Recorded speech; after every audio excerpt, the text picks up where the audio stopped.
Hi అండి, అందరికీ నమస్తే. పురుషోత్తమ మాసం పురాణ కథలు అధ్యాయాలు ఇప్పటివరకు 5 అధ్యాయాల కథలైతే తెలుసుకున్నారు కదండి. ఇప్పుడు మనం ఈ వీడియోలో పురుషోత్తమ మాసం స్పెషల్ ఒకటే వీడియోలో 6వ అధ్యాయం నుంచి 20 అధ్యాయాల వరకు అన్ని కథలను కూడా తెలుసుకుందాం. ముందుగా ఈ వీడియో చూస్తున్న ప్రతి ఒక్కరూ కూడా ఓం విష్ణుమూర్తియేన నమః అని కామెంట్ చేయండి. మీకున్నటువంటి ఆర్థిక ఇబ్బందులు, కష్టాలు, సమస్యలు అన్నీ తొలగిపోయి అష్టైశ్వర్యాలు, ఆయురారోగ్యాలు ఆ విష్ణుమూర్తి ఆశీర్వాదం దక్కుతుంది. శ్రీకృష్ణుడు దైవ అనుగ్రహాన్ని పొంది దుఃఖ విముక్తి పొందడం కోసం విష్ణుమూర్తి అధిక మాసాన్ని ఆయన ముందుకు తీసుకువచ్చారు. అధిక మాసముతో గోలోకమునకు చేరుకున్నప్పుడు ఆయన దివ్య రాసమండలము మధ్యలో ఆసీనుడైన శ్రీకృష్ణునికి నమస్కరించాడు. శ్రీకృష్ణుడు అడిగాడు, ఓ విష్ణువా, ఈ దుఃఖితుడు ఎవరు, ఇక్కడికి ఎందుకు వచ్చాడు అని. అధిక మాసానికి అధిష్టాన దేవత లేనందున దానిని మలమాస అని అవమానించారని విష్ణుమూర్తి వివరించారు. అందరి చేత తిరస్కరించబడిన అది తీవ్ర దుఃఖంతో శరణు కోరింది. దాని బాధను తొలగించి దానికి పూర్వ వైభవాన్ని తిరిగి తీసుకురాగలది ఆయననని చెబుతారు. విష్ణుమూర్తి శ్రీకృష్ణుడిని అభ్యర్థించారు. అప్పుడు ఋషులు శ్రీకృష్ణుని సమాధానం కోసం ఆతృతగా ఎదురుచూశారు. శ్రీకృష్ణుడు కరుణతో ఇలా ప్రకటించాడు, ఓ విష్ణువా, ఈ మాసాన్ని ఇక్కడికి తీసుకురావడం ద్వారా నీవు మంచి పని చేశావు. ఈ రోజు నుండి దీనిని ఇకపై మలమాసమని పిలవరు. నేను దీనికి నా స్వంత నామాన్ని, కీర్తిని, సద్గుణాలను మరియు గొప్పతనాన్ని ప్రసాదిస్తున్నాను. ఇక నుండి ఇది పురుషోత్తమ మాసంగా పిలువబడుతుంది. శ్రీకృష్ణుడు ఇంకా ఇలా ప్రకటించాడు, నేనే దీనికి అధిపతి అయి ఉండును. నెలలన్నింటిలోనూ ఈ మాసమే అత్యంత పవిత్రమైనదిగాను పూజనీయమైనదిగాను ఉండును. పురుషోత్తమ మాసంలో చేసే ఏ పూజ అయినా, దానమైన, జపమైన, ఉపవాసమైన లేదా భక్తి అయినా ఇతర ఏ మాసంలో కంటే అసంఖ్యాక రెట్లు ఎక్కువ పుణ్యాన్ని ఇస్తుందని ప్రకటిస్తూ ఆయన ఆ మాసాన్ని ఆశీర్వదించారు. ఈ మాసాన్ని గౌరవించేవారు శ్రేయస్సు, సంతోషం, చివరికి మోక్షాన్ని పొందుతారు. అయితే దీనిని అగౌరవపరిచేవారు బాధపడటం కొనసాగిస్తారు. పురుషోత్తమ మాసం వచ్చినప్పుడల్లా ప్రతి ఒక్కరూ తమ శక్తి మేరకు ఆధ్యాత్మిక సాధనలు చేయటానికి శ్రీకృష్ణుడు ఆదేశించాడు. ఆ తర్వాత విష్ణుమూర్తి ఇప్పుడు మహిమ పొందిన పురుషోత్తముడైన మాసుతో కలిసి ఆనందంగా వైకుంఠానికి తిరిగి వచ్చారు. పాండవులు తమ అరణ్యవాస బాధలకు పాక్షికంగా కారణం వారు గౌరవించకపోవడమేనని శ్రీకృష్ణుడు వారికి వివరించాడు. పురుషోత్తమం మాసం సరిగ్గా ద్రౌపది పూర్వజన్మ కథను వివరించాడు. ద్రౌపది తన పూర్వజన్మలో మేధావి మహర్షికి అందమైన సద్గుణవంతురాలైన కుమార్తె. అన్ని విధాల నిష్ఠార్థురాలైనప్పటికీ ఆమె అవివాహితగా ఉండి తన భవిష్యత్తు గురించి తీవ్రంగా ఆందోళన చెందింది. ఆమె తండ్రి తగిన వరుడి కోసం నలుదిక్కులా వెతికాడు, కానీ విఫలమయ్యాడు. చివరికి అనారోగ్యంతో మరణించాడు. అతని మరణం తరువాత ఆ అమ్మాయి పూర్తిగా ఒంటరినై దుఃఖంలో మునిగిపోయింది. తన తలరాతను నిందిస్తూ తనను ఎవరు పట్టించుకుంటారో అని ఆలోచిస్తూ ఆమె నిస్సహాయంగా ఏడ్చింది. ద్రౌపది పూర్వజన్మ మరియు ఆమె బాధల వెనుక ఉన్న కర్మ కారణాల గురించి భావోద్వేగ గాథ ప్రారంభమవుతుంది. మహర్షి కుమార్తె తన తండ్రి మరణం తరువాత తీవ్రమైన దుఃఖం మరియు ఒంటరితనంలో జీవించింది. ఆమె అనాథగా మిగిలిపోయిన తన పరిస్థితి గురించే కాకుండా తన అనిశ్చిత భవిష్యత్తు గురించి కూడా ఆందోళన చెందింది. ఆ సమయంలో గొప్ప ఋషి అయిన దుర్వాసుడు దైవిక ఏర్పాట్ల వల్ల అక్కడికి వచ్చాడు. ఆ బాలిక ఆయనను గౌరవంగా ఆహ్వానించి భక్తితో సేవించింది. ఆమె వినయానికి, పవిత్రతకు ముగ్ధుడైన దుర్వాస మహర్షి ఆమెను స్వీకరించారు. ఆ తర్వాత ఆమె పెళ్లి కాకుండా నిస్సహాయంగా మిగిలిపోతాననే తన భయాలను వివరిస్తూ తన దుఃఖమంతా అతని ముందు వెళ్ళగిచ్చింది. ఆమె బాధకరమైన మాటలు విని దుర్వాస మహర్షికి ప్రగాఢ కరుణ కలిగి ఆమె శ్రేయస్సు కోసం ఒక శక్తివంతమైన ఆధ్యాత్మిక పరిహారాన్ని వెల్లడించాలని నిర్ణయించుకుంటారు. దుర్వాస మహర్షి ఆ దుఃఖిత బాలికకు పవిత్రమైన వ్రతాలను ఆచరించి పురుషోత్తమ మాసాన్ని పూజించమని సలహా ఇచ్చారు. ఈ మాసంలో ఒక్కసారి పవిత్ర స్నానం చేసిన వేల సంవత్సరాల తపస్సు మరియు గంగానదిలో పవిత్ర స్నానం చేసినంత అపారమైన పుణ్యం లభిస్తుంది అని ఆయన వివరించారు. పురుషోత్తమ మాసు శక్తితో గొప్ప ప్రమాదం నుండి ఎలా తప్పించుకున్నాడో అతను వివరించాడు. అయితే ఆ అమ్మాయి ఈ పవిత్ర మాసం యొక్క గొప్పతనాన్ని సందేహించి ఇది కార్తీక లేదా వైశాఖ వంటి మాసాల కంటే ఎలా శ్రేష్టమైనది కాగలదని ప్రశ్నించింది. పురుషోత్తమ మాసం పట్ల ఆమె చూపిన అగౌరవం గురించి విని దుర్వాస మహర్షికి కోపం వచ్చినా ఆయన కరుణతో ఆమెను శపించలేదు. ఈ పవిత్ర మాసాన్ని అగౌరవపరిస్తే ఈ జన్మలో కానీ వచ్చే జన్మలో కానీ తప్పకుండా కష్టాలు వస్తాయని మాత్రమే ఆయన హెచ్చరించారు. పురుషోత్తమ మాసం యొక్క కీర్తిని స్వీకరించడానికి బదులుగా తన సొంత మార్గాన్ని ఎంచుకొని శివుని కోసం కఠోర తపస్సు చేయాలని నిర్ణయించుకుంది. ఈ కథతో 10 అధ్యాయాల కథలైతే పూర్తయ్యాయండి. ఇక మనము 11వ అధ్యాయం నుంచి 20వ అధ్యాయం వరకు తెలుసుకుందాం. సనాతన ధర్మ పవిత్ర సంప్రదాయాలలో పురుషోత్తమ మాసానికి అత్యంత ఉన్నతమైన మరియు పవిత్రమైన స్థానం అనేది ఉంది. ఈ శ్రీహరి యొక్క ప్రత్యేక ఆశీస్సులను పొందేందుకు ఈ మాసం ఒక అరుదైన అవకాశం. దివ్య మాసంలో చేసే జపం, తపస్సు, దాన ధర్మాలు మరియు ఉపవాసం భక్తుని జీవితాన్ని పవిత్రం చేసి వారిని భౌతిక మరియు ఆధ్యాత్మిక పురోగతి వైపు నడిపిస్తాయి. ఇప్పటి వరకు 1వ అధ్యాయం నుంచి 10 అధ్యాయాలు మీరు పురుషోత్తమ మాస మహిమ గురించి, దాని ఆవిర్భావం మరియు భగవంతుని కరుణకు సంబంధించిన అనేక అద్భుతమైన కథల గురించి విన్నారు. ఇక ముందు 11 నుంచి 20 అధ్యాయాలు ధర్మం, భక్తి మరియు తపస్సు యొక్క ఉన్నత ఆదర్శాలకు సంబంధించిన మరింత లోతైన రహస్యాలను, స్ఫూర్తిదాయకమైన కథల గురించి ఇప్పుడు మనం తెలుసుకుందాం.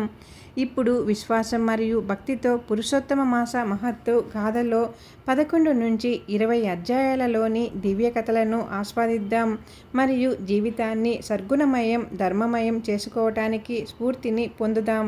సూతుడు ఇలా అన్నాడు: ఓ మహర్షి, ఒక సన్యాసిని యొక్క కఠోర తపస్సు, శివుని అనుగ్రహం మరియు పురుషోత్తమ మాసం యొక్క ప్రాముఖ్యతను వెల్లడి చేసే ఈ అద్భుతమైన కథ యొక్క సారాంశాన్ని ఇప్పుడు నేను మీకు చెబుతాను.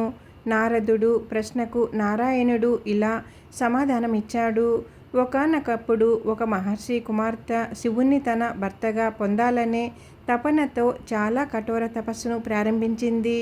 ఆమె అత్యంత దృఢ సంకల్పం మరియు ఓర్పు గలది. వేసవిలో 5 అగ్నుల మధ్య కూర్చొని, శీతాకాలంలో చల్లటి నీటిలో నిలబడి, వర్షాకాలంలో ఆశ్రయం లేకుండా ఆరుబయట నివసిస్తూ ఆమె తపస్సు చేసింది.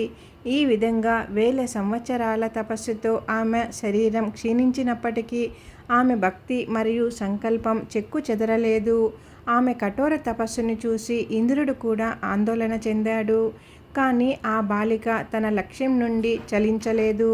చివరకు ఆమె తపస్సుకు సంతోషించిన శివుడు ఆమె ముందు ప్రత్యక్షమయ్యాడు. ఆయన దివ్య రూపాన్ని చూసి ఆ అమ్మాయి ఆనందంతో ఉప్పొంగిపోయి వినయంగా ఆయనను స్తుతించసాగింది. దుఃఖనాశకుడని, భక్తులను రక్షించేవాడని భావించి ఆమె శివునికి నమస్కరించింది.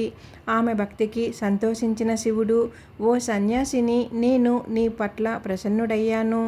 నీవు కోరుకున్న ఏ వరాన్నైనా కోరుకో అని అన్నాడు.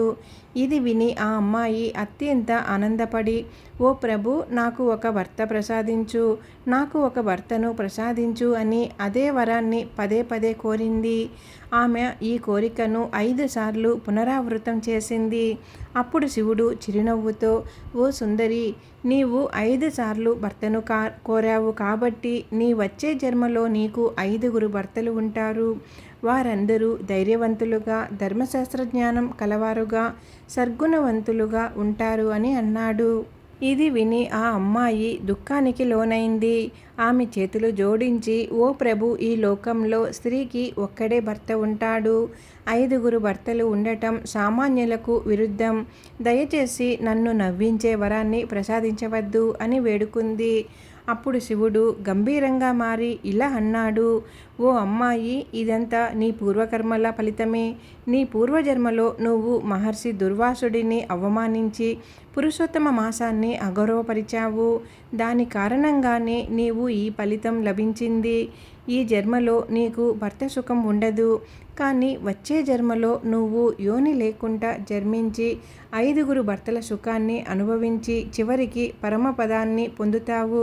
శివుడు ఇంకా ఇలా అన్నాడు: పురుషోత్తమ మాసం అత్యంత పవిత్రమైనది మరియు శుభప్రదమైనది. దానిని భక్తి శ్రద్ధలతో ఆచరించేవారు సుఖం, ఐశ్వర్యం మరియు మోక్షాన్ని పొందుతారు. కానీ దానిని అగౌరవపరిచేవారు వ్యతిరేక ఫలితాలను అనుభవించవలసి ఉంటుంది అని చెప్పాడు. ఇలా చెప్పి శివుడు అక్కడి నుండి అదృశ్యమయ్యాడు. ఆయన వెళ్ళిపోయిన తరువాత తన మంద నుండి విడిపోయిన లేడీలా ఆ అమ్మాయి అత్యంత దుఃఖంతో, ఆందోళనతో నిండిపోయింది. సూతజీ ఇలా అన్నారు: ఓ మునులారా, భక్తి తపస్సులు తప్పకుండా ఫలితాన్నిస్తాయని, కానీ ధర్మ నియమాలను, పురుషోత్తమ మాసం యొక్క ప్రాముఖ్యతను అర్థం చేసుకొని పాటించటం కూడా చాలా కీలకమని ఈ కథ మనకు బోధిస్తుంది. పురుషోత్తమ మాస మహత్యం కథ 12వ అధ్యాయం కథ. సూతజీ ఇలా అన్నారు: ఓ మహర్షి, ఇప్పుడు నేను మీకు ఆ కథ యొక్క సారాంశాన్ని చెబుతాను. అందులో ఆ సన్యాసిని యొక్క మరుజన్మ, ద్రౌపది జీవితం మరియు పురుషోత్తమ మాసం యొక్క గొప్ప ప్రభావం గురించి అద్భుతమైన వర్ణన ఉంది.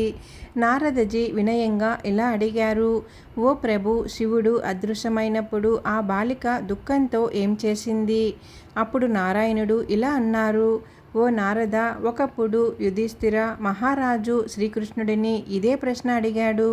ఇప్పుడు నేను నీకు అదే కథను చెబుతాను. శ్రీకృష్ణుడు ఇలా అన్నాడు: ఓ రాజా, శివుడు వెళ్ళిపోయిన తరువాత ఆ అమ్మాయి మిక్కిలి దుఃఖానికి లోనైంది. భయం, దుఃఖంతో నిండిపోయి ఏడవడం మొదలుపెట్టింది. అప్పటికే తపస్సు వలన ఆమె శరీరం చిక్కిపోయింది. ఇప్పుడు దుఃఖమనే అగ్ని ఆమెను మరింతగా దహించి వేసింది. ఆమె అడవిలో మంటల్లో కాలిపోయిన తీగలా కనిపించింది. కాలం గడిచింది. చివరకు కాలప్రభావం వల్ల ఆమె తన ఆశ్రమంలోనే మరణించింది. ఓ రాజా, అదే సమయంలో యజ్ఞసేనుడు అనే రాజు ఒక గొప్ప యజ్ఞం చేశాడు. ఆ యజ్ఞకుండం నుండి దివ్య తేజస్సుతో ఉన్న ఒక అమ్మాయి జన్మించింది. ఆ అమ్మాయే తరువాత ద్రుపద మహారాజు కుమార్తె అయిన ద్రౌపదిగా ప్రసిద్ధి చెందింది. తన పూర్వజన్మలోని అదే సన్యాసిని ఇప్పుడు ద్రౌపదిగా జన్మించింది. ఆమె స్వయంవరం జరిగింది. అందులో అర్జునుడు చేప కన్ను పొడిచి ఆమెను పొందాడు. కానీ ఆ తర్వాత ఆమె అపారమైన కష్టాలను అనుభవించవలసి వచ్చింది. దుర్యోధనుని సభలో దుశ్శాసనుడు ఆమె జుట్టు పట్టుకొని అవమానించాడు. ఆ సమయంలో ఆమె తీవ్ర దుఃఖంతో నన్ను పిలిచి, ఓ కృష్ణ, ఓ పేదల స్నేహితుడా, ఇప్పుడు నాకు ఎవరూ లేరు, నువ్వే నా రక్షకుడువని మొరపెట్టుకుంది. ఆమె గతంలో పురుషోత్తమ మాసాన్ని అగౌరవపరిచినందున నేను మొదట ఆమె పిలుపును పెడచెవిన పెట్టాను. కానీ ఆమె పూర్తి భక్తితో నన్ను మళ్ళీ పిలిచినప్పుడు నేను వెంటనే అక్కడికి చేరుకొని ఆ గౌరవాన్ని కాపాడాను. శ్రీకృష్ణుడు కొనసాగిస్తూ, ఓ రాజా, ద్రౌపది ఆమె చాలా ప్రియమైన భక్తురాలు. కానీ పురుషోత్తమ మాసాన్ని అగౌరవపరిచినందువల్ల ఆమె బాధపడవలసి వచ్చింది. పురుషోత్తముడి అగౌరవపరిచిన వారు తప్పక పతనమవుతారు. మరియు భక్తులను బాధించేవాడు నా మహాశత్రువు. ఆ తర్వాత శ్రీకృష్ణుడు పాండవులకు వారి శత్రువులను నాశనం చేసి వారి రాజ్యాన్ని తిరిగి ఇస్తానని హామీ ఇచ్చాడు. ఆయన ఇలా అన్నాడు: ఓ పాండవులారా, పురుషోత్తమ మాసంలో నిర్దేశించిన ఆచారాల ప్రకారం వ్రతం మరియు పూజలు పాటించండి. ఇది మీకు శ్రేయస్సును చేకూరుస్తుంది. అప్పుడు శ్రీకృష్ణుడు ద్వారకకు బయలుదేరాడు. పాండవులు చాలా భావోద్వేగానికి గురి అయి, ఓ ప్రభు, మీరే మా ప్రాణం, మమ్మల్ని ఎన్నడూ మర్చిపోవద్దు అని అన్నారు. శ్రీకృష్ణుడు ప్రేమతో వారికి భరోసా ఇచ్చి ద్వారకకు తిరిగి వచ్చాడు. ఆయన వెళ్ళిపోయిన తరువాత పాండవులు పుణ్యక్షేత్రాలను దర్శించి పురుషోత్తమ మాసంలో నిర్దేశించిన ఆచారాల ప్రకారం వ్రతం పాటించారు. 14 ఏళ్ల తరువాత శ్రీకృష్ణుని అనుగ్రహంతో వారు తమ రాజ్యానికి తిరిగి వచ్చారు. చివరిగా సూతజీ ఇలా అంది: ఓ మునులారా, పురుషోత్తమ మాసం యొక్క ప్రాముఖ్యత ఎంత గొప్పదంటే దానిని ఎవరూ పూర్తిగా అర్థం చేసుకోలేరు. దాని పూర్తి ప్రభావం సాక్షాత్తు భగవంతునికి మాత్రమే తెలుసు. ఈ మాసాన్ని భక్తి శ్రద్ధలతో ఆచరించే వ్యక్తి మాత్రమే నిజంగా ధన్యుడు మరియు పూజనీయుడు అని చెబుతుంది. పురుషోత్తమ మాస మహత్యం 13వ అధ్యాయం కథ. సూతజీవి ఇలా అన్నారు: ఓ మునులారా, ధర్మరాజు దృఢన్వుని జీవితాన్ని, అతని వైభవాన్ని మరియు అతని హృదయంలో ఉద్భవించిన వైరాగ్య భావనను అద్భుతంగా వర్ణించే ఈ పవిత్ర కథ యొక్క సారాంశాన్ని ఇప్పుడు నేను మీకు చెబుతాను. మునులు వినయంగా ఇలా అన్నారు: ఓ సూతజీ, పురుషోత్తమ మాస ప్రభావంతో రాజు దృఢన్వుడు తన రాజ్యాన్ని, కుటుంబాన్ని మరియు చివరకు భగవంతుని పరమపదాన్ని ఎలా పొందాడు? దయచేసి ఈ కథను వివరంగా చెప్పండి. అప్పుడు సూతజీవి ఇలా అన్నారు: ఓ బ్రాహ్మణులారా, ఈ కథను సాక్షాత్తు నారాయణ భగవానుడే నారదజీకి చెప్పారు. ఇప్పుడు నేను మీ అందరికీ చెబుతాను. శ్రీనారాయణుడు ఇలా అన్నాడు: ఓ నారద, హైహాయ దేశంలో చిత్రధర్మ అనే సద్గుణవంతుడైన శక్తివంతుడైన రాజు ఉండేవాడు. అతని కుమారుడైన దృఢన్వుడు అత్యంత తేజస్సు కలవాడు, సత్యవంతుడు, ధార్మికుడు మరియు సద్గుణాలతో నిండినవాడు. అతను చిన్నప్పటి నుంచే అత్యంత తెలివైనవాడు మరియు తన గురువు వద్ద వేదాలు, శాస్త్రాలు అభ్యసించిన తరువాత తన తండ్రి అనుమతితో అతని వద్దకు తిరిగి వచ్చాడు. చిత్రధర్మ మహారాజు అతన్ని చూసి అత్యంత సంతోషించాడు.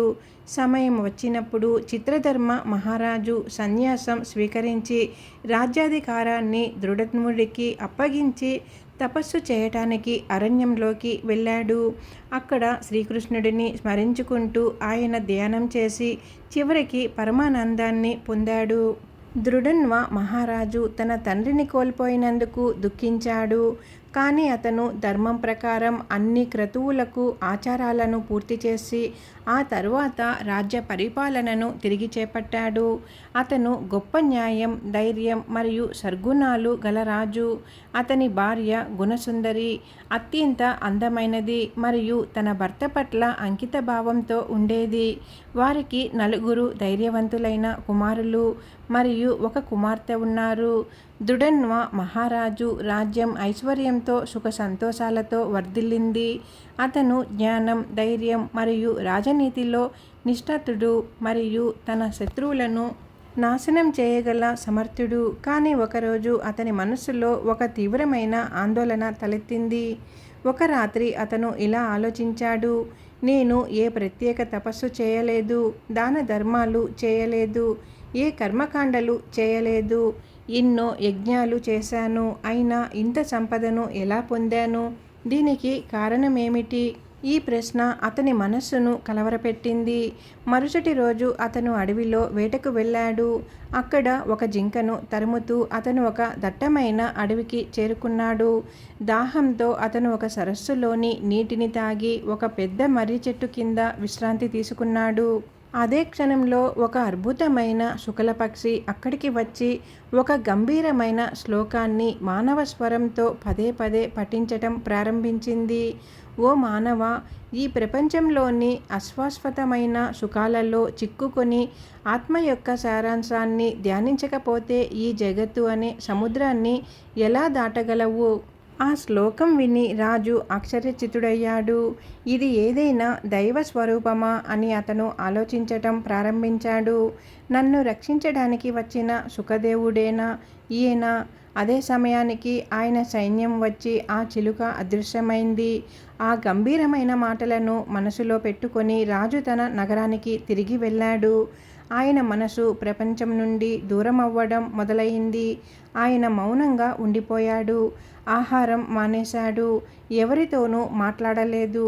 ఆయన పరిస్థితిని చూసి రాణి గుణసుందరి తీవ్రంగా ఆందోళన చెందింది. ఆమె వినయంగా, ప్రభు మిమ్మల్ని ఏది కలవరపెడుతుంది? ఎందుకు మౌనంగా ఉన్నారు? దయచేసి మీ మనసులోని మాట చెప్పండి అని అడిగింది. కానీ రాజు మాత్రం చిలుక మాటలలో ఎంతగానో లీనమైపోయి ఉన్నందున ఏ సమాధానమూ ఇవ్వలేదు. రాణి కూడా ఆయన దుఃఖానికి కారణం గ్రహించలేక తీవ్రంగా కలత చెందింది. ఈ విధంగా మహారాజు దృఢధర్ముడు గాఢమైన ధ్యానంలో, వైరాగ్యంలో మునిగిపోయాడు. మరియు ఆయన జీవితంలో ఒక కొత్త మలుపు రాబోతుంది. పురుషోత్తమ మాస మహత్యం 13వ అధ్యాయం పూర్తయింది. ఇప్పుడు 14వ అధ్యాయం. నారదుడు ఇలా అన్నాడు: ఓ నారద, ఇప్పుడు మిగిలిన కథను విను. చిలుక మాటలకు తీవ్రంగా కలత చెందిన దృఢన్వ మహారాజు వద్దకు అదే సమయంలో మహర్షి వాల్మీకి దర్శనమిచ్చారు. ఆయన దూరం నుండి సమీపిస్తుండగా చూసిన రాజు వెంటనే లేచి అత్యంత వినయంతో, భక్తి శ్రద్ధలతో ఆయన పాదాలకు నమస్కరించాడు.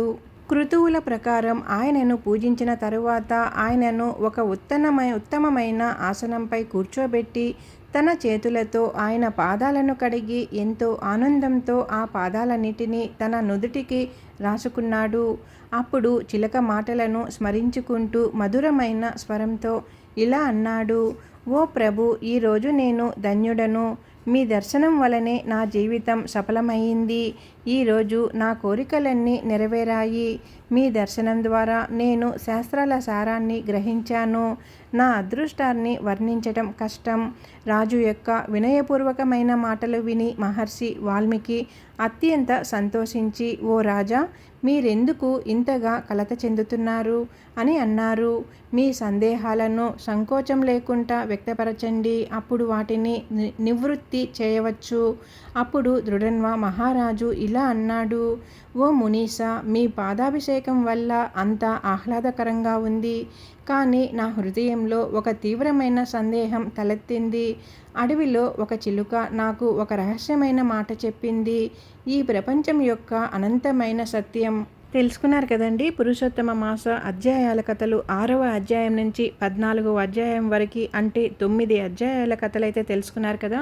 ఈ వీడియో మీకు నచ్చినట్లయితే ఛానల్ సబ్స్క్రైబ్ చేసుకోండి, లైక్ ఇవ్వండి. ఓం విష్ణుమూర్తి అయిన నమః అని కామెంట్ చేయండి. ఆ విష్ణుమూర్తి అనుగ్రహం ఎల్లవేళలా మీకు అందుతుంది.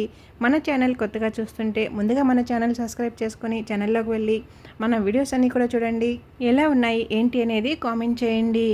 ఓం విష్ణుమూర్తియే నమః. ఓం విష్ణుమూర్తియే నమః. ఓం నారాయణాయ నమః. ఓం నమో భగవతే వాసుదేవాయ నమః. ఓం